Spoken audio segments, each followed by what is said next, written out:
Chaque jour, Charles et Carole vous présentent la leçon de l'école du sabbat.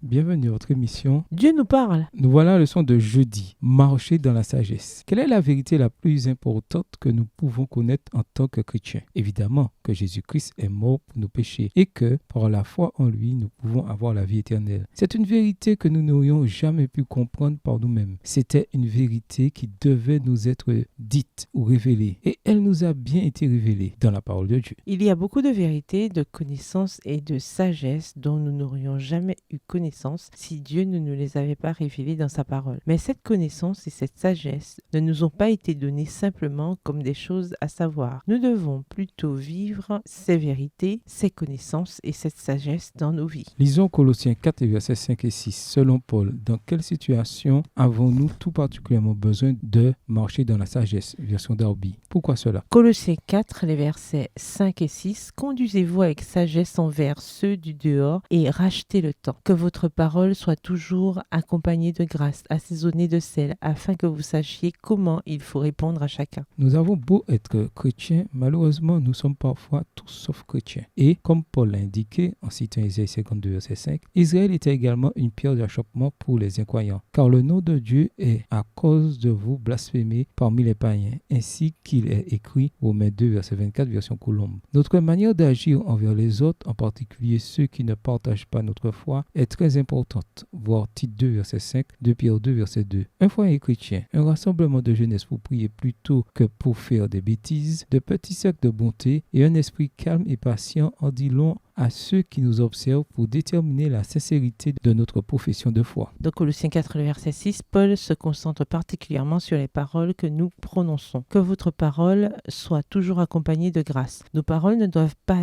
être seulement gentilles ou polies, mais inspirées et imprégnées par la grâce de Dieu sous l'influence du Saint-Esprit. Assaisonnées de sel. Contrairement aux paroles souvent crues du monde, nos paroles doivent être appropriées et intéressantes pour ceux à qui nous nous adressons. Sachez comment il vous incombe de répondre à chacun, dans la version Chouraki. Seul le Saint-Esprit peut nous donner les bons mots au bon moment, avec la bonne intention, et préparer l'esprit des auditeurs au message que nous devons partager. Ici aussi, le mot D est employé. Réfléchissez à vos paroles, à vos actes et à la manière dont vous marchez devant les autres. Quel message envoyez-vous sur votre foi et sur ce que signifie être un chrétien? Au revoir. Et à demain si Dieu veut.